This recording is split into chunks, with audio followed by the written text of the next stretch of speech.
नमस्कार साथियों। आज का जो ये वीडियो है ये तुला राशि वालों के लिए है। और जैसा कि हम सब जानते ही हैं कि वर्ष 2024 बस अब जाने ही वाला है और वर्ष 2025 जो है वो दस्तक दे रहा है। तो अभी तो साल शुरू हुआ था ऐसा लगता है और अब नया साल भी आने वाला है। तो समय गतिमान रहता है, पता ही नहीं चलता है साल कब आता है और कब चला भी जाता है और नया वर्ष भी आ जाता है। तो हमें नए साल में नई चीज़ों के बारे में सोचना चाहिए, नए वर्ष की प्लानिंग करनी चाहिए और बहुत ही सकारात्मक सोच के साथ करनी चाहिए। जैसे ही हम जब भी देखते हैं कि हम कोई भी नया काम करते हैं तो फिर हम भगवान की उपासना सबसे पहले करते हैं। तो गणेश जी की आराधना करते हैं, मंगलाचरण करते हैं, वैदिक मंत्रों का उच्चारण करते हैं ताकि हमारी जो ऊर्जा है वो बनी रहे, सकारात्मक बनी रहे। और इसी सबको ध्यान में रखते हुए जो आज का राशिफल है वो भी इसीलिए है ताकि आप जो वर्ष बीत गया है उसकी भली बुरी और कड़वी यादों को पीछे छोड़कर अच्छी भी यादें भी होंगी। मैं ये नहीं कहती कि सारी कड़वी ही यादें होंगी। तो उन सबको छोड़कर हमें नए वर्ष में कुछ नई चीज़ों के बारे में, कुछ अच्छी चीज़ों के बारे में हमें सोचना चाहिए और आगे दिखना चाहिए। तो 2025 में ग्रहों की जो स्थितियां रहने वाली हैं, उन ग्रहों की स्थितियों के आधार पर जो तुला राशि है, उनके जीवन में क्या कुछ घट सकता है और क्या-क्या सकारात्मक और नकारात्मक चीज़ें उनके जीवन में होने की संभावनाएं हैं। आज हम उसी सब के ऊपर हम थोड़ी-सी चर्चा करेंगे। तो जैसा ही सर्वविदित है 2025 जो है इसमें जो 4 बड़े ग्रह होते हैं, राहु, केतु, शनि और बृहस्पति, ये अपना राशि परिवर्तन करेंगे। ये चारों ही ग्रह एक राशि में बहुत अधिक समय तक रहते हैं। तो जब इनका परिवर्तन होता है तब कुछ हमें जो परिणाम है वो बदलते हुए दिखाई देते हैं। सकारात्मक और नकारात्मक हम दोनों ही बातें हो सकती हैं इन ग्रहों के गोचर से जब ये अपना राशि परिवर्तन करते हैं। तो बस आज हम यही सब चर्चा करेंगे। तो कौन-कौन से ग्रह क्या-क्या करेंगे, आइए एक छोटी-सी जानकारी उसके ऊपर बात करते हैं। तो सबसे पहले 29 मार्च को शनि देव हैं, वो राशि अपना परिवर्तन करेंगे, अर्थात वो अपना गोचर जो है वो दूसरी राशि में करेंगे। इस समय वो कुंभ राशि में चल रहे हैं और 29 मार्च को वो कुंभ राशि को छोड़ देंगे और फिर मीन राशि में चले जाएंगे। मई में राहु, केतु और बृहस्पति भी अपना गोचर बदलेंगे और वो अपनी जो तत्कालीन इस समय जो राशि में गोचर कर रहे हैं उसको छोड़कर वो अपने आगे वाली राशियों में चले जाएंगे। राहु और केतु हमेशा उल्टे चलते हैं, तो वो इस समय जिन राशियों में है उन राशियों को छोड़कर उससे पिछली वाली राशियों में चले जाएंगे। इन सभी बड़े जो ग्रहों का जो गोचर होता है वो अधिक समय के लिए होता है। तो इसीलिए वो इनके इन ग्रहों के जो दृष्टिकोण हैं, जो परिणाम हैं, उसको ज़्यादा विचार किया जाता है। तो जीवन में कुछ परिवर्तन अवश्य आए होंगे। पिछली बार भी जब इन चारों ग्रहों का राशि परिवर्तन हुआ था तो आपको लगा होगा कि जीवन में कुछ विशेष परिवर्तन हो रहे हैं और इस बार भी वैसी ही संभावनाएं बन रही हैं। तो साल की शुरुआत में मंगल जो हैं वो भी पतित हो जाएंगे, पिछली राशि में चले जाएंगे। 4 फरवरी के आसपास जो बृहस्पति हैं वो मार्गी हो जाएंगे, वो अभी तक वक्रीय चल रहे थे। 4 फरवरी अर्थात 4 फरवरी 2025 को। और इसके अलावा एक जो बहुत ही महत्वपूर्ण घटना इस वर्ष में घटने जा रही है वो है देवगुरु बृहस्पति का अतिचारी होना। इस वर्ष जो है वो उनकी जो गति है वो बहुत तीव्र रहने वाली है। तो यही सब के बारे में मैं आपको बताऊंगी। तो जब राशि परिवर्तन होगा और गोचर होगा बृहस्पति का तो वो इस समय वो वृष राशि में चल रहे हैं और मई में वो आपके नवम भाव में आ जाएंगे जहां पर मिथुन राशि होगी। परंतु उनकी गति इतनी तेज होगी कि वो सिर्फ 6 महीने तक ही वहीं रहेंगे और जैसे ही अक्टूबर आएगा वो यहाँ से भी निकल जाएंगे और दशम भाव में चले जाएंगे जहाँ पर उनकी उच्च की राशि होगी अर्थात कर्क राशि होगी। और वहाँ भी वो कुछ समय रहेंगे, 2.5-3 महीने रहने के बाद वो वापस दिसंबर में अपनी जो जिस राशि में उनका गोचर हुआ था अर्थात मिथुन राशि में नवम भाव में वो फिर से वहाँ पर वापस आ जाएंगे।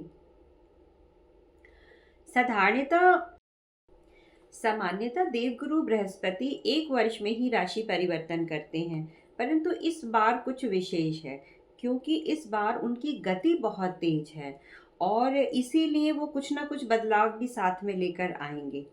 तो बहुत सारी और भी घटनाएं होंगी, परंतु एक वीडियो में सारी बातों के बारे में विचार करना तो संभव नहीं होता है। तो जो मुख्य मुख्य घटनाएं हैं, कुछ अच्छी अच्छी बातें हैं, उसके बारे में आज हम बात करेंगे और देखते हैं कि क्या क्या बृहस्पति जो हैं वो आपके लिए लेकर आने वाले हैं। तो आप चाहें तो इस वीडियो को अपनी लगन राशि से भी देख सकते हैं और चंद्र राशि से भी देख सकते हैं। वैसे ग्रहों के गोचर को चंद्र राशि के आधार पर ज़्यादा देखना चाहिए, क्योंकि गोचर की जो स्थिति है वो चंद्रमा के हिसाब से ही निर्धारित की जाती है। लगन राशि और चंद्र राशि दोनों से वीडियो बनाना संभव नहीं होता है, तो इसीलिए यहाँ पर यदि आप चंद्र राशि से देखते हैं तो वही विशेष रहेगा आपके लिए। तो आइए सबसे पहले मंगल की बात करते हैं। 21 जनवरी 2025 को जो मंगल हैं वो पतित होकर अपनी पिछली राशि में चले जाएंगे। इसको फॉलन प्लैनेट कहते हैं, अर्थात जो ग्रह है वो दूसरी राशि में जाकर गिर जाता है। इसके भी कुछ नकारात्मक भी परिणाम आपको देखने को मिलेंगे और सकारात्मक भी परिणाम आपको देखने को मिलेंगे। तो मंगल जब पतित हो रहे हैं और पतित होने के बाद वो नवम भाव में आ रहे हैं और मिथुन राशि में, तो नवम भाव जो है वो आपके भाग्य का भाव है, पिता का भाव है, धार्मिक स्थानों का भाव है। तो मंगल एक क्रूर ग्रह भी होते हैं, तो जब वो क्रूर ग्रह हैं तो हो सकता है कि उसको मतलब उनके कुछ नकारात्मक परिणाम भी हों, परंतु आपको सकारात्मक ही सोच कर चलना चाहिए। अब यहाँ पर यदि हम इनके दृष्टियों के हिसाब से देखें तो मंगल की जो चौथी दृष्टि है वो आपके 12वें भाव पर पड़ेगी और 12वें भाव पर पड़ने के कारण हो सकता है कि आपका व्यय बढ़े, खर्चा बढ़े। आपको अपनी सेहत का भी विशेष ध्यान रखना चाहिए। तो अगर भाग्य भाव में मंगल का गोचर हो रहा है तो हमें ये सोचना चाहिए कि आपको भाग्य का साथ भी मिलेगा, क्योंकि भाग्य स्थान में आ गए हैं। और यदि आपका कोई काम था जो आपके भाग्य की वजह से अटक गया था, नहीं हो पा रहा था, तो हो सकता है कि इस समय में मंगल जब आपके नवम भाव में आएंगे तो वो इस काम को पूरा करने का प्रयास करेंगे। और मंगल जो है वो प्रॉपर्टी के कारक हैं और चौथे से छठे भाव में आकर बैठे हैं। तो यदि प्रॉपर्टी में कोई लीगल इशू चल रहा था, कोई चीज़ें अटक रही थी, तो वो इस समय इनको सॉल्व करने का प्रयास करेंगे। मंगल आपकी जन्म कुंडली में सप्तमेश भी बनते हैं, जहाँ पर उनकी मेष राशि भी होती है और भाग्य भाव में आकर वो पतित हो रहे हैं। तो हम ये मान सकते हैं कि नवम भाव जो है वो दूसरे विवाह का भी माना जाता है, तो दूसरा विवाह होने की संभावना बन सकती है। कोई रिश्ता, यदि आप बहुत समय से आप विवाह के लिए रिश्ते की बात चल रही थी और परंतु वो अटक रहा था, काम नहीं बन पा रहा था, तो मंगल जब इस भाव में आएगा, नवम भाव में, मिथुन राशि में, तो हो सकता है कि वो जो विवाह से संबंधित जो कुछ अटके हुए काम थे वो इस समय में आपके पूरे हो जाएंगे। 4 फरवरी को बृहस्पति भी मार्गी होंगे।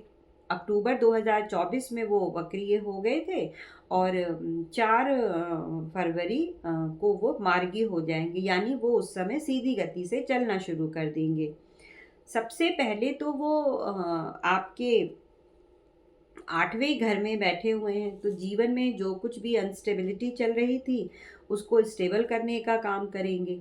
और यहाँ से यदि हम उनकी दृष्टियों की बात करें तो 7वीं दृष्टि उनके धन स्थान पर पड़ रही थी।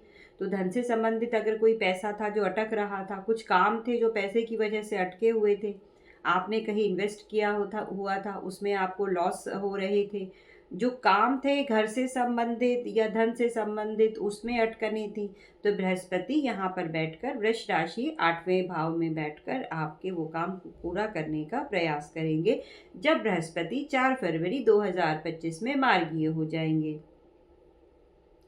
अब चूंकि बृहस्पति जो हैं वो एक धर्म को भी बताते हैं और बृहस्पति की 5वीं जो दृष्टि है वो 12वें भाव पर पड़ेगी, जहाँ पर केतु विराजमान है और केतु का गोचर भी इसी वर्ष होगा। तो कुछ समय के लिए बृहस्पति की जो दृष्टि है वो 12वें भाव में कन्या राशि में बैठे हुए केतु पर भी पड़ेगी। तो इस समय में आपकी जो आध्यात्मिक और जो आपकी जो एक स्पिरिचुअल आपके अंदर की जो भावनाएं हैं, वो आप सोच सकते हैं कि इस समय में वो उजागर होंगी। मतलब आध्यात्मिकता की तरफ इस समय आपका झुकाव हो सकता है, और हो सकता है कि अध्यात्म को जानने का भी आपको मौका मिले। अष्टम भाव में गुरु बैठे होंगे तो वो पैतृक संपत्ति का भाव है, और यहाँ से बैठकर वो धन स्थान की तरफ देख रहे हैं, चौथे भाव को देख रहे हैं, जो कि पैतृक संपत्ति का है। प्रॉपर्टी से लाभ, पैतृक संपत्ति बेचना चाहते हैं, उससे कुछ लाभ प्राप्त करना चाहते हैं, तो यहाँ पर बैठकर बृहस्पति उसके योग बना रहे हैं। शुक्र की बात करते हैं। शुक्र आपके लग्नेश हैं, तुला राशि के स्वामी शुक्र बनते हैं, और इस वर्ष उनकी जो स्थिति है वो बड़ी इंटरेस्टिंग रहने वाली है। 28 या 29 जनवरी के आसपास वो मीन राशि में आएंगे, और वहाँ पर वो मीन राशि में उच्च के हो जाएंगे, और यहाँ पर वो तकरीबन 4 साढ़े 4 महीने तक यहाँ रहेंगे। 31 मई के आसपास वो जनवरी के अंत से लेकर और 31 मई तक वो यहीं रहने वाले हैं। यदि हम सामान्यतः शुक्र के गोचर की बात करें तो ये कोई बहुत लंबा नहीं होता है, 28-29 दिन का ही शुक्र का गोचर माना जाता है। परंतु इस बार वो छठे भाव में आपके आएंगे, मीन राशि में बैठेंगे, और 4 साढ़े 4 महीनों तक वो यहीं पर विराजमान रहेंगे। बीच बीच में शुक्र जो हैं वो वक्रीय भी हो जाएंगे, तो इनके आपको कुछ विशेष परिणाम देखने को मिल सकते हैं, क्योंकि उच्च राशि में बैठे हुए शुक्र आपको कुछ विशेष लाभ तो अवश्य ही देंगे। शुक्र यदि हम ज्योतिष दृष्टि से देखें तो छठे भाव में शुक्र का होना कोई विशेष अच्छा तो नहीं माना गया है, परंतु उच्च के होकर वो यहाँ बैठ रहे हैं, तो फिर आपको कुछ ना कुछ अच्छा देखने को तो अवश्य ही मिलेगा। मंगल और शुक्र ऐसे ग्रह हैं जो बार बार वक्रीय नहीं होते हैं, परंतु जब वक्रीय होते हैं तो फिर वो काफ़ी लंबे समय के लिए होते हैं। बृहस्पति और शनि जो हैं वो साल में एक ही बार वक्रीय होते हैं, और बुध तो साल में 2-3 बार वक्रीय हो जाते हैं। शुक्र और मंगल दो ऐसे ग्रह हैं जो 2-2.5 साल में ही एक बार वक्रीय होते हैं। तो इस बार शुक्र वक्रीय हो रहे हैं, तो वक्रीय होकर वो जो है यहाँ पर 3 साढ़े 3 महीने के लिए यहाँ पर वो रहेंगे। और ग्रह वक्रीय क्यों होते हैं उसका भी मैं आपको एक छोटा सा कारण बता देती हूँ, कि जब भी कोई ग्रह जो है वो सूर्य के समीप आ जाते हैं, या फिर वो अपने अंशों की शुरुआती डिग्री में होते हैं, तो फिर वो उस समय जो कोई भी ग्रह होता है वो वक्रीय हो जाता है। तो सूर्य जो है वो एक विशेष कारण है किसी भी ग्रह के वक्रीय होने के लिए। अब सूर्य आपके छठे भाव में आएंगे, और 28 जनवरी को आएंगे, और अपनी मीन राशि में रहेंगे, उच्च के रहेंगे। और यहाँ पर पहले से ही राहु का गोचर चल ही रहा है, क्योंकि राहु जो है वो मई में गोचर करेंगे, परिवर्तन करेंगे, राशि परिवर्तन। तो कुछ समय के लिए शुक्र जो है वो राहु के साथ भी स्थित होंगे आपके छठे भाव में, मीन राशि में, जो कि शुक्र की उच्च की राशि है। जब गुरु और राहु, क्षमा करें, शुक्र और राहु, गुरु और चेला इनको माना जा सकता है। राहु एक ऐसे ग्रह हैं जिसके साथ बैठ जाते हैं उसको ग्रहण लगा देते हैं, परंतु शुक्र उनके गुरु हैं, इस कारण वो ऐसा नहीं करेंगे, और फिर वो आपको कुछ बेहतर परिणाम ही देखने को मिलेंगे। क्योंकि राहु एक ऐसा ग्रह है जो किसी के कंट्रोल में नहीं आता है, परंतु शुक्र उनके गुरु हैं, इसलिए वो उनकी बात मानते हैं। तो यहाँ पर उनकी दोनों की दृष्टि रहेगी 12वें भाव पर, तो हिडन सोर्स से आपको इनकम की प्राप्ति हो सकती है, क्योंकि शुक्र और राहु दोनों ही गुप्त जो सोर्स हैं उनसे इनकम आए इस बारे में बताते हैं। तो अगर किसी के पास बहुत अधिक धन होता है तो उसका कारण कहीं ना कहीं राहु और शुक्र के साथ ही जुड़ा हुआ होता है, क्योंकि गुप्त धन और बहुत अधिक मात्रा में धन यही दो ग्रह देते हैं। बृहस्पति भी पैसा देते हैं, परंतु शुक्र और राहु का कोई कंपैरिजन नहीं होता। तो राहु यदि बृहस्पति के साथ बैठेंगे तो उसे पीड़ित कर देंगे, सूर्य के साथ बैठेंगे तो उसे ग्रहण लगा देंगे, परंतु शुक्र के साथ बैठने पर इनके साथ में ऐसा कुछ नहीं होता, ये अच्छा परिणाम ही देते हैं। तो इस समय में आप अपने जो ज्ञान है उसका उपयोग करके बहुत अधिक धन कमा सकते हैं। राहु और शुक्र के बारे में ऐसा समझा जाता है कि ये लोग जो हैं, दोनों ग्रह जो हैं, ये धन को बढ़ाते हैं, मल्टीप्लाई करते हैं और आपके पैसे को भी ये दुगना करने का प्रयास करेंगे। तो हिडन सोर्स से इनकम की आपको प्राप्ति होगी और लीगल चीज़ें अगर कोई चल रही हैं, आपकी कोई कोर्ट केस चल रहे हैं, तो उसमें भी सफलता दिलाने का प्रयास करेंगे।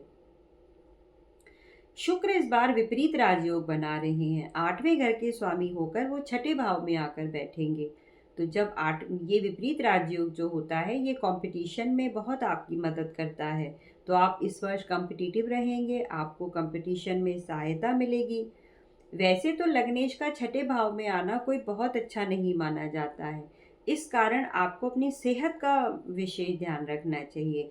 तो यदि कोई आपको बीमारी है या पुराने समय से कोई समस्या चली आ रही है, दवाई काम नहीं कर रही है, तो ये सबको के लिए ये समय बहुत अच्छा होगा। हो सकता है आप दवाई आप बदल दें, डॉक्टर चेंज कर दें, या जो बीमारी थी जो डॉक्टरों के संबंध में समझ में नहीं आ रही थी, इस बार उनको समझ में आने लगेगी।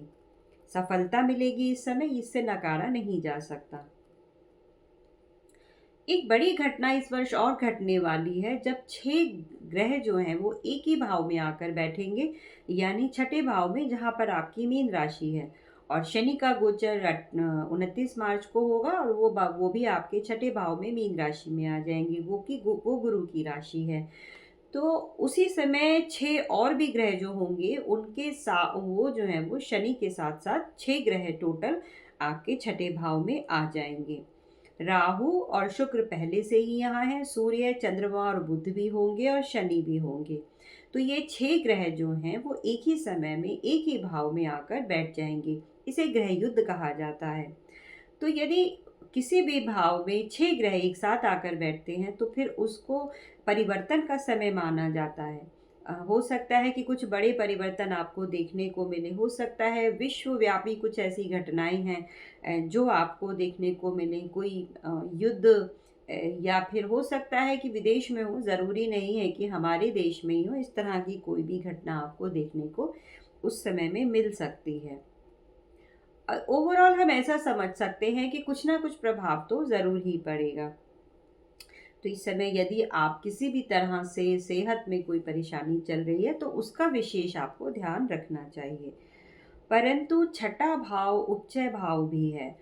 जीवन में बदलाव आएंगे तो हो सकता है कि वो बदलाव आपको अच्छे के लिए हो और आप उसमें आप बदल जाएं। आपके अंदर जो एक कॉन्फिडेंस था जो लो हो गया था, वो इस समय आपका कॉन्फिडेंस, आपकी संकल्प शक्ति, ये सब बढ़े। यदि आपने कोई कंपटीशन दिया है तो उस कंपटीशन में आपको सफलता मिले, आपके अंदर एक जज्बा आ जाए कि मैं कुछ भी कर सकता हूँ, जो पहले नहीं था। आप भयभीत रहते थे कि अगर मैं ऐसा करूँगा तो कुछ वैसा ना हो जाए, परंतु ये वो समय होगा जब आपको अपने ऊपर विश्वास बढ़ेगा, आपकी आत्मशक्ति बढ़ेगी। तो शनि जो हैं वो 29 मार्च को आपके छठे घर में प्रवेश करेंगे। और जैसा कि हम सभी जानते हैं, शनि कर्म फलदाता हैं, समय के कारक हैं, काल के कारक हैं, परंतु आपकी कुंडली में वो योग कारक ग्रह भी हैं। तुला के लिए शनि एक योग कारक ग्रह बनते हैं और छठे भाव में चूंकि वो उपजय भाव होता है, तो शनि का गोचर एक विशेष कर माना जाता है। तो ये अच्छा ही गोचर है शनि का, यदि आपके वो छठे घर में आ रहे हैं। तो छठे भाव में आए हैं तो आपको कार्य क्षेत्र में आगे बढ़ने का मौका मिलेगा। और 2, 6 और 11 ये अर्थ त्रिकोण के भाव होते हैं, अर्थात आपके धन से संबंधित, और शनि जो है वो धन के कारक भी हैं। तो आप जीवन में कॉम्पिटिटिव भी रहेंगे, दुश्मनों पर विजय भी प्राप्त करेंगे और आपके अंदर जो स्किल्स हैं उनको आप दिखाकर आगे बढ़ने का प्रयास अवश्य ही करेंगे। शनि आपकी कुंडली में चौथे घर के स्वामी हैं, जहाँ उनकी कुंभ राशि होती है और कुंभ राशि के जो स्वामी हैं वो शनि होते हैं। तो यदि कोई प्रॉपर्टी का इशू चल रहा है, कोई डिस्प्यूट था, तो ये समय उसके लिए बहुत अच्छा होगा। शनि आपकी कुंडली में पंचमेश भी हैं। क्षमा करें, मैंने आपको अभी थोड़ी देर पहले बताया कि चौथे भाव में उनकी कुंभ राशि होती है, तो नहीं, कुंभ राशि उनकी पांचवें भाव में होती है और चौथे भाव में तुला लगन में मकर राशि होती है और ये भी शनि की ही राशि है। तो जब पंचमेश जो है वो छठे घर में आए हैं, तो पंचम भाव जो है वो विद्यार्थियों का भी होता है, विद्या का होता है, विवेक का होता है, नए नए विचारों का होता है। तो विद्यार्थियों, कंपटीशन का भाव है, आइडिया का भाव है। तो विद्यार्थी लोग जो हैं वो इस समय ये मान कर चलें कि यदि आप बहुत मेहनत कर रहे हैं और आपने कोई कंपटीशन दे रखा है, तो फिर आपको इस समय में सफलता की प्राप्ति संभव है, क्योंकि छठा भाव उपचय भाव भी है। 3, 6, 10 और 11 ये उपचय भाव होते हैं और 2, 6 और 11 ये अर्थ त्रिकोण के भाव माने जाते हैं। तो इस समय में हम ऐसा समझ सकते हैं कि यदि हमारा भाग्य काम नहीं भी कर रहा है, परंतु यदि आप कर्मठ हैं, तो आप अपनी कर्मठता के आधार पर और आपने यदि अपनी स्किल पर काम किया है, अपने गुणों को आगे बढ़ाने के लिए काम किया है, अपने स्किल, किसी हुनर को समझने का, सीखने का प्रयास किया है, तो इस समय में शनि आपकी मदद करेंगे और आपकी कर्मठता और आपके स्किल के कारण शनि आपको इस वर्ष सफलता अवश्य दिलाएंगे। यदि हम शनि की दृष्टियों की बात करें, तो शनि की तीसरी दृष्टि पड़ेगी अष्टम भाव पर और ये भी कई बदलाव लेकर आएंगे। चौथे घर के स्वामी होकर चौथे घर के स्वामी होकर और धन भाव, लक्ष्मी भाव अर्थात पंचम भाव के स्वामी होकर छठे भाव में बैठकर शनि की तीसरी दृष्टि जब आपके 8वें भाव पर जाएगी, तो यह भी प्रॉपर्टी का भाव है, पैतृक संपत्ति का भाव है। तो यदि कोई लंबे समय से कोई वाद विवाद चल रहा है, तो उसमें आपको सफलता अवश्य प्राप्त होगी। और इस दृष्टि के कारण जो गुप्त धन है, क्योंकि 8वां भाव गुप्त धन का भी है, पैतृक संपत्ति का भी है, गुप्त साधना का भी है और पंचम भाव भी मंत्र का है, साधना का है और मंत्रों के बिना तो कोई साधना संभव ही नहीं होती है।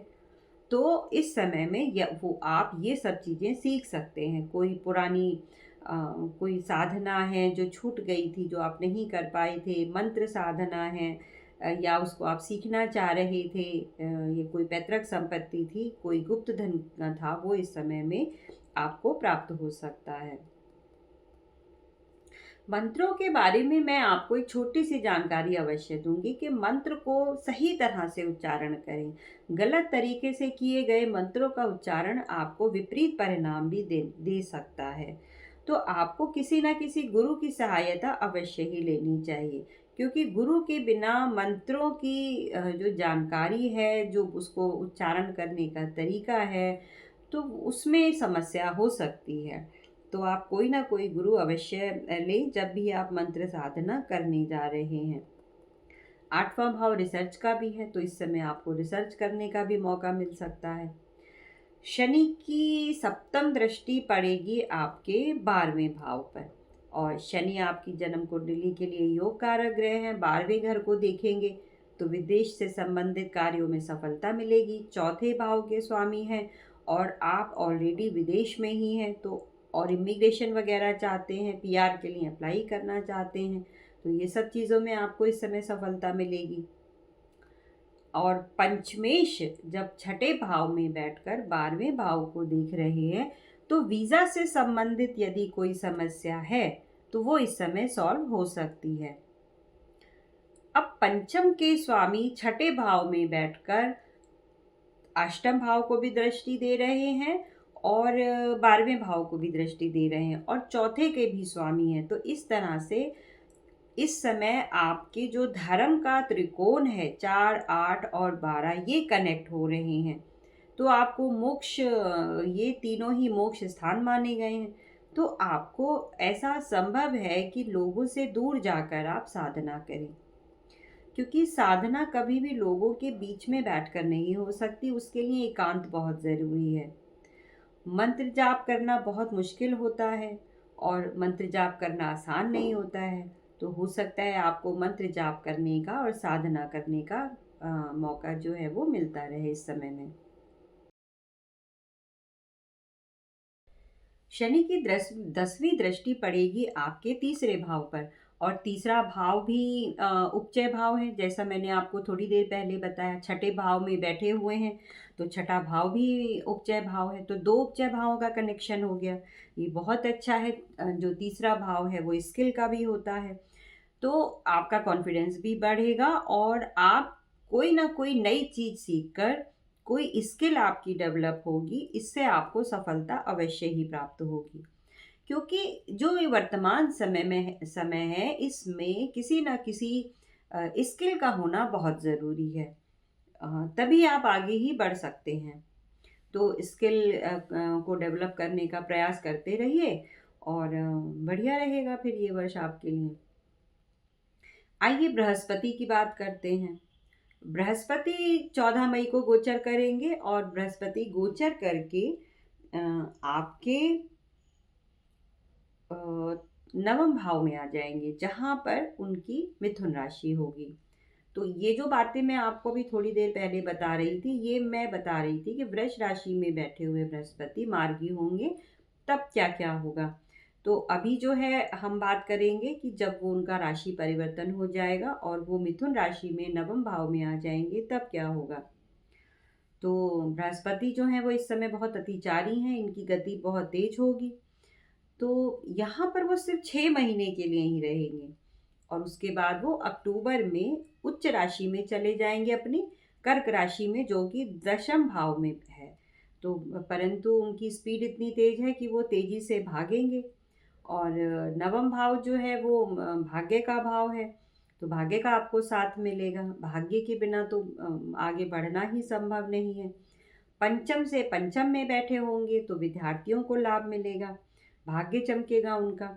नवम भाव में बैठकर बृहस्पति जो लोग दूसरे विवाह की तरफ देख रहे थे, तो उनके लिए वो अच्छे योग बना रहे हैं।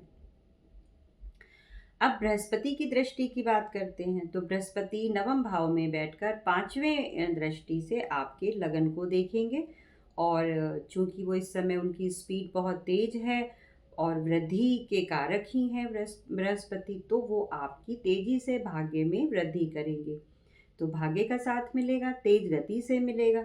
तो जीवन में आगे बढ़ने के लिए इससे अच्छा कोई समय हो ही नहीं सकता।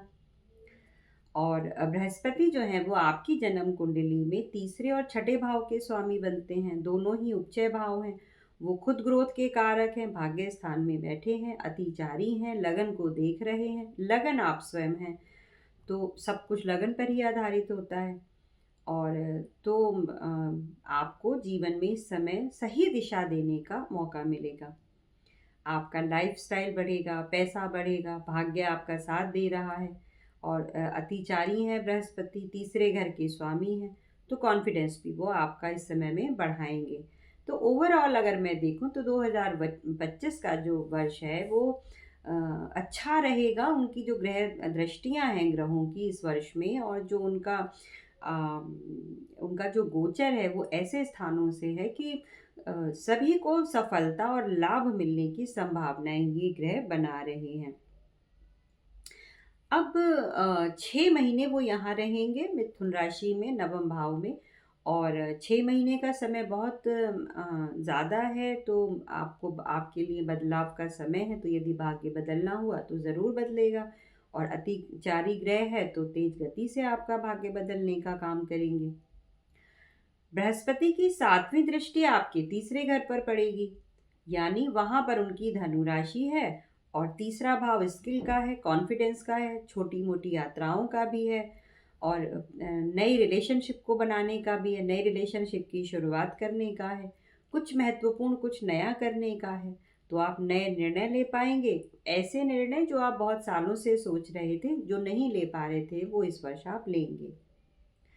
छठे घर के स्वामी भी हैं बृहस्पति, जहाँ उनकी मीन राशि है, तो छठे भाव में के स्वामी होकर नवम भाव में बैठकर वो उपचय भावों को कनेक्ट कर रहे हैं। तो जीवन में इससे अच्छा मौका आपको आगे बढ़ने के लिए नहीं मिलेगा। कम्युनिकेशन से संबंधित जो भी आपकी समस्याएं थी वो इस समय में इम्प्रूव होंगी। आप अपने जीवन को एक चैलेंज की तरह से लेंगे। परिस्थितियों से निपटने की भी क्षमता आपके अंदर इस समय में डेवलप होगी। तो ये वो समय है जब आपको अपनी क्षमताओं का यूज़ करके अपनी भाग्य को बदलने का समय है। देखिए, बैठे-बैठे तो भाग्य बदलता नहीं है। भाग्य भी उन्हीं लोगों का बदलता है जो कर्मठता के साथ जीवन आगे बढ़ाने का प्रयास करते हैं। तो रुकिए मत, बैठिए मत, चलते रहिए, चाहे धीरे-धीरे ही चलिए परंतु चलते रहिए। और वो कहते हैं ना कि कोहरा भी होता है तो वहाँ पर, और अगर धूल का कोई तूफान है, बवंडर है, तो उसमें भी स्टेप बाय स्टेप बस थोड़े-थोड़े, छोटे-छोटे कदम लेकर भी यदि आप आगे बढ़ते हैं, तो कुछ समय के बाद आप उस परिस्थितियों से बाहर निकल ही जाते हैं और फिर एक नया जो स्थान है, नया साफ-सुथरा, स्वच्छ, सुखी स्थान या फिर कोई नई चीज़ आपका स्वागत कर रही होती है। बृहस्पति की नवम दृष्टि पड़ेगी आपके पंचम भाव पर। वो संतान का भाव है और बृहस्पति भी संतान के कारक हैं, संतान के भाव को देख रहे हैं, तो संतान प्राप्ति के योग बना रहे हैं। तो यदि इस समय में जो लोग भी संतान एक्सपेक्ट करना चाह रहे हैं या फिर उसके लिए प्रयास कर रहे हैं, तो ये वो समय होगा जब आपको संतान संबंधी संभावनाएं बढ़ सकती हैं। पांचवा भाव क्रिएटिविटी का है, तो आपकी क्रिएटिविटी भी बढ़ेगी, आप कुछ नया करने का प्रयास करेंगे। मंत्र साधना में वृद्धि हो सकती है, आपके ज्ञान में वृद्धि हो सकती है, क्योंकि मंत्र साधना के इस वर्ष अच्छे योग बन रहे हैं। पंचम भाव सप्तम से 11वां भाव है, तो बृहस्पति जो हैं वो अतिचारी हैं इस वर्ष, मैंने आपको बताया। तो और सातवां भाव जो है वो बैलेंस का है, और शनि भी जैसे बैलेंस के होते हैं, सप्तम भाव भी बैलेंस का होता है। तो इस समय आप अपने व्यापार को यदि आगे बढ़ाना चाहते हैं तो इससे अच्छा समय आपको नहीं मिलेगा। विद्यार्थियों के लिए भी ये समय बहुत अच्छा है, क्योंकि पंचम भाव विद्यार्थियों का भाव है और नवम भाव में बैठकर बृहस्पति पंचम भाव को देख रहे हैं। तो अतिचारी बृहस्पति भाग्य भाव में बैठकर भाग्य के कारक बृहस्पति जब पंचम को देख रहे हैं, तो विद्यार्थियों का भाग्य बदलेगा और उनको कई प्रकार के अच्छे लाभ इस वर्ष मिलेंगे। तो यदि आप किसी कंपटीशन में देने की सोच रहे हैं, उसमें आपने अप्लाई किया हुआ है, तो आप जी भरकर मेहनत कीजिए, इस वर्ष सफलता के योग बने हुए हैं।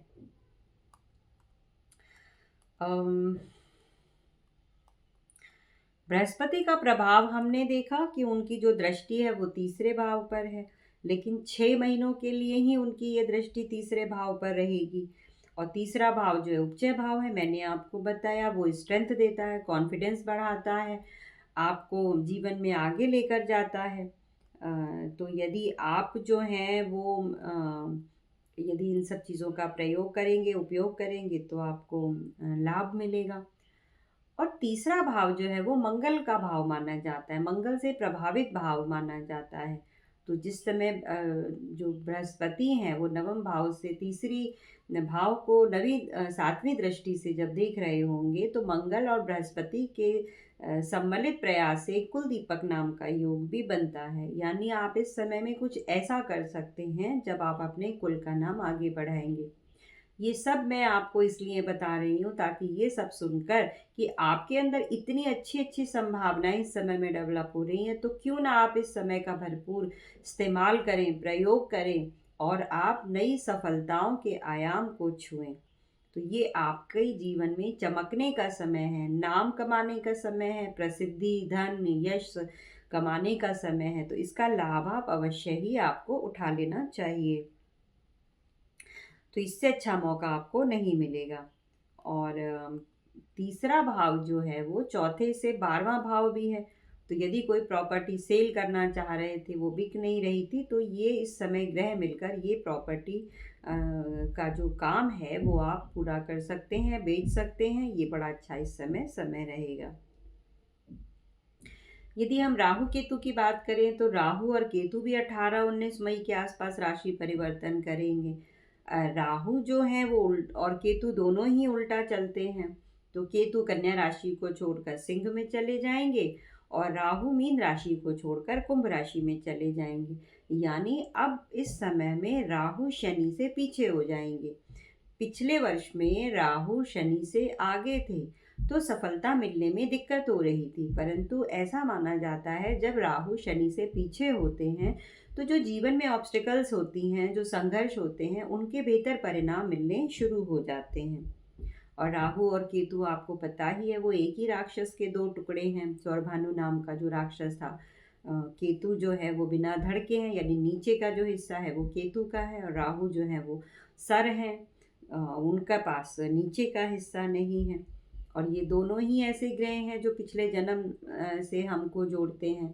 परंतु राहु जो है वो भविष्य के बारे में बात करना ज़्यादा पसंद करते हैं, और केतु जो है वो पुरानी बातें, पुरानी चीज़ें, पुराने जन्म, इन सब के बारे में बताते हैं।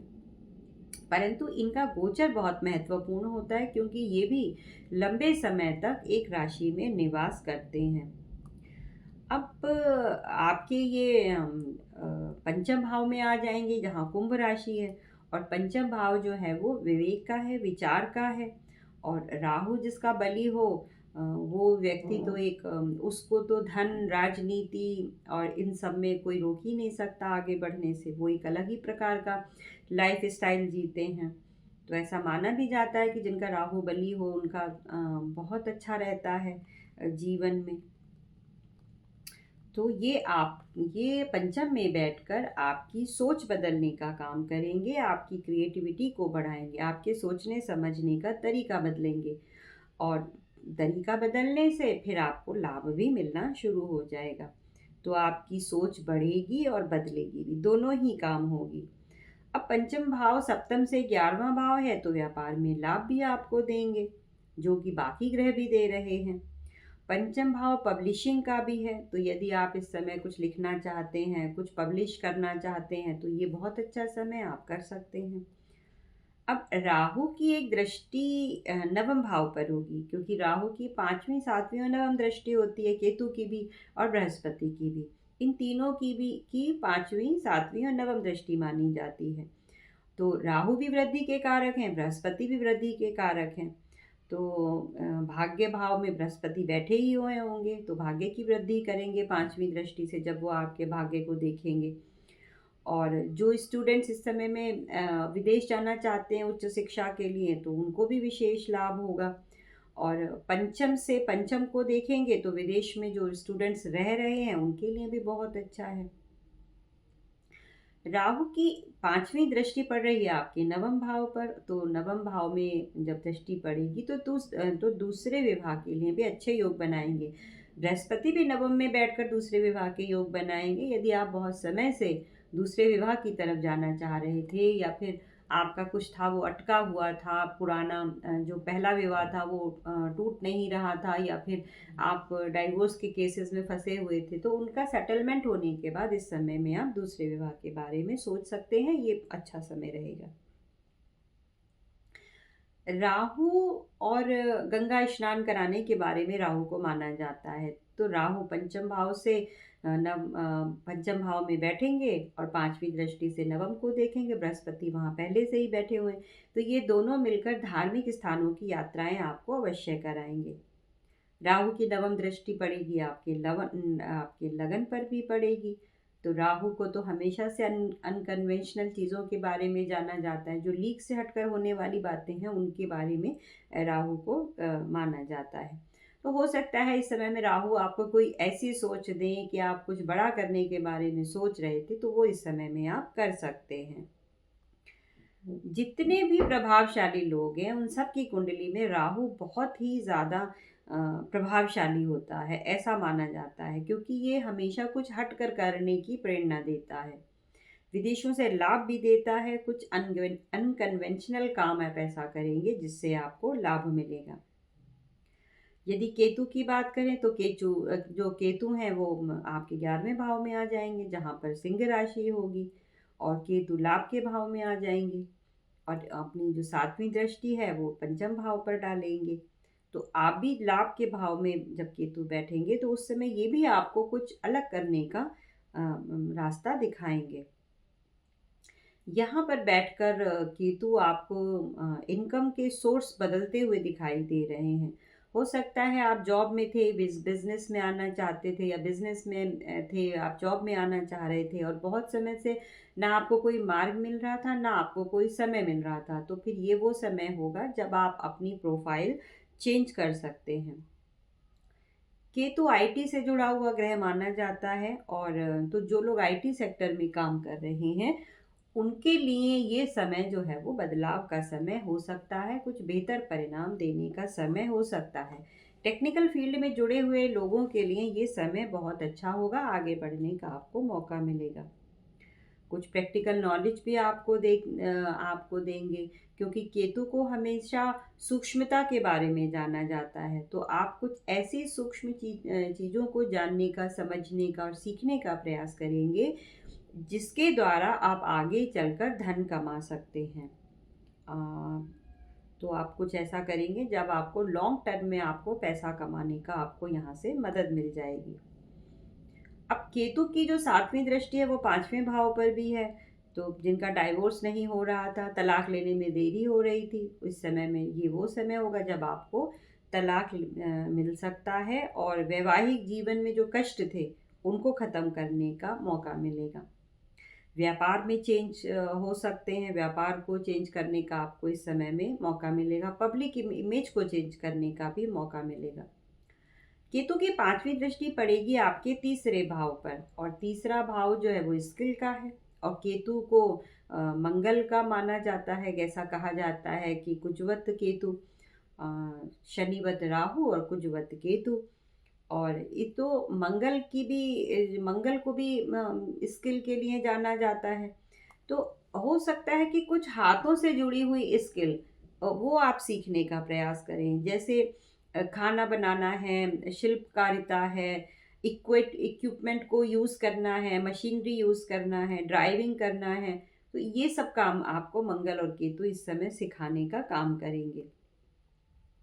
तो केतु सूक्ष्मता के कारक भी हैं, तो ऐसी सूक्ष्म चीज़ें आपको सीखने को मिल सकती हैं। और तीसरे भाव पर बृहस्पति का भी दृष्टि प्रभाव था। तो केतु और बृहस्पति दोनों का प्रभाव जब तीसरे भाव पर हुआ तो फिर भाग्य का भी साथ मिला, और लाभ का साथ भी मिला, और स्किल का साथ भी मिला। तो ये आपके अंदर एक तरह का कॉन्फिडेंस लेकर आएंगे। तो जब आपका कॉन्फिडेंस बढ़ेगा तो आपको आगे बढ़ने का मौका भी मिलेगा। मंगल की भी बात कर लेते हैं। तो राहु और मंगल जो हैं वो एक समय ऐसा आएगा जब राहु और केतु के बीच में फंस जाएंगे। तो 7 जून के आसपास मंगल का गोचर होगा, और वो केतु के साथ आ जाएंगे, उनकी युति हो जाएगी 11वें भाव में। तो मंगल और केतु का जो वो युति है उसको कोई बहुत अच्छा तो नहीं माना जाता है। तो मंगल जो हैं वो आपके धनेश बनते हैं और आपके सप्तमेश बनते हैं, और केतु के साथ उनकी युति हो रही है। तो ये समय आपको थोड़ी सी सावधानी रखनी चाहिए, क्योंकि ये अंगारक दोष बन रहा है, और इस समय में आप इस समय में जो अलगाव की चीज़ें हैं वो हो सकती हैं। तो आपको, यदि आपके घर में आपके पति पत्नी के बीच में जो संबंध है वो ना बिगड़े, इसका प्रयास कीजिएगा, क्योंकि मंगल और केतु दो ग्रह मिलकर वैवाहिक संबंध को खराब करने का काम भी करते हैं। तो ये सब चीज़ों का आपको इस समय में ध्यान रखना चाहिए। वैसे तो साल में एक बार ये होता ही है। अब केतु जो है वो उन दोनों मिलकर आपके जॉब में परिवर्तन करा सकते हैं। जॉब में प्रमोशन भी दिला सकते हैं जब दोनों का युति होगी, परंतु ये तभी होगा जब बॉस के साथ आपके संबंध अच्छे होंगे। यदि बॉस के साथ आपके संबंध अच्छे नहीं हैं तो फिर आपको परेशानी होगी। बृहस्पति 18 अक्टूबर को राशि बदलेंगे और उच्च के हो जाएंगे, और 10वें घर में आ जाएंगे जहाँ पर कर्क राशि है। और 10वें घर में बैठेंगे बृहस्पति तो फिर ये आपको नाम और पहचान भी देंगे, प्रमोशन के अच्छे योग भी बनाएंगे। परंतु दशम भाव में जब बृहस्पति आते हैं तो फिर कुछ परेशानियां भी साथ में आती हैं। एक तो अपनी सेहत का विशेष ख्याल रखिए उस समय में। और नेकी कर और कुएं में डाल, ये वाला जो मंत्र है इस समय बृहस्पति के ऊपर बहुत एप्लीकेबल होता है। हालांकि ग्रोथ भी देते हैं, नाम और पहचान भी देते हैं, परंतु साथ में ऐसे हो सकता है कि वर्क प्लेस पर आपने कुछ गलत ना किया हो, परंतु र्यूमर्स ऐसे बन जाएं कि वो आप ही ने किया है और लोग आप ही को ही जिम्मेदार ठहराने लगें। तो ये वो समय होगा जब आपको ये सब चीज़ों पर ऐसे बचकर रहना चाहिए। यहाँ से बृहस्पति की 5वीं दृष्टि पड़ेगी आपके दूसरे भाव पर, और 7वीं दृष्टि पड़ेगी चौथे भाव पर, और 9वीं दृष्टि पड़ेगी आपके छठे भाव पर। तो ये यहाँ पर अर्थ त्रिकोण को कनेक्ट कर देंगे, 2, 6 और 10 को। तो ये जब 2 और 6 और 10 का कनेक्शन होता है तो फिर करियर में राइज होता है, आगे बढ़ने के मौके मिलते हैं, पदोन्नति के चांस मिलेंगे, प्रमोशन हो सकता है। तो करियर में पैसा और सिग्निफिकेंट अमाउंट में पैसा बढ़े, ये हो सकता है इस समय में, कि जो लोग उम्मीद भी नहीं कर रहे थे उनका भी प्रमोशन हो जाए। कार्य क्षेत्र में ग्रोथ, धन की वृद्धि, धन घर में आता हुआ पैसा। और कुटुंब भाव है तो फिर आपको कुटुंब में सभी लोगों के पास पैसा बढ़ता हुआ आपको दिखाई देगा। एक दृष्टि उनकी छठे भाव पर पड़ेगी, और छठा भाव लीगल का है, कंपटीशन का है। तो इस समय में यदि कोई लीगल केस चल रहा है तो इस समय आपको ये चाहिए कि आप डिप्लोमेटिक तरीके से और अपनी सूझबूझ से उस केस को ख़त्म करने का प्रयास करें, कॉम्प्रोमाइज़ करने का प्रयास करें, क्योंकि जो बृहस्पति हैं वो छठे घर में दृष्टि डालकर लीगल चीज़ों को कॉम्प्रोमाइज़ के द्वारा ख़त्म करने का प्रयास करते हैं। जैसे मंगल को माना जाता है कि मंगल जो है वो गुस्से वाले हैं, तो वो आएंगे और बोलेंगे मैं तुम्हें देख लूँगा, तुम उसको देख लेना, इस तरह से उनका हमेशा वो गुस्से में ही रहते हैं। परंतु बृहस्पति वाला व्यक्ति जो है वो दिमाग से सोचता है, वो सामने से कुछ नहीं बोलेगा, परंतु पीछे कुछ ना कुछ ऐसी तरकीब निकालेंगे कि वो उस कंपटीशन से निकल जाएंगे, उन लीगल केस से निकल जाएंगे, और फिर अपने लिए वो कुछ अच्छा कर लेंगे। तो बृहस्पति 7वीं दृष्टि से आपके चौथे भाव को देखेंगे तो प्रॉपर्टी का योग बना रहे हैं। उच्च के बृहस्पति हैं तो प्रॉपर्टी जो है वो मल्टीप्लाई करने का काम भी आपका करेंगे। घर में खुशियाँ आएंगी आपके कर्मों से, घर वालों के कर्मों से। तो ये समय ऐसा होगा जो घर में खुशियों का आगमन होगा, क्योंकि भाग्य के कारक है बृहस्पति, और सप्तम पूर्ण दृष्टि से आपके चौथे भाव को देख रहे हैं। और ये जो है वो मतलब चौथे भाव को जब देखेंगे तो आपके माता को भी विशेष लाभ देंगे। हो सकता है इस समय में आप कोई वाहन खरीद लें, कोई प्रॉपर्टी जो है वो खरीद लें। परंतु अतिचारी ग्रह जो होते हैं वो भ्रम की स्थिति भी पैदा करते हैं, तो ऐसी चीज़ों से बचकर रहना चाहिए। बृहस्पति की जो 9वीं दृष्टि है वो छठे भाव पर पड़ रही है, और उस समय में शनि भी वहाँ बैठे होंगे, तो बृहस्पति और शनि मिलकर एक उनका जो संयुक्त प्रभाव होता है वो अच्छा ही होता है।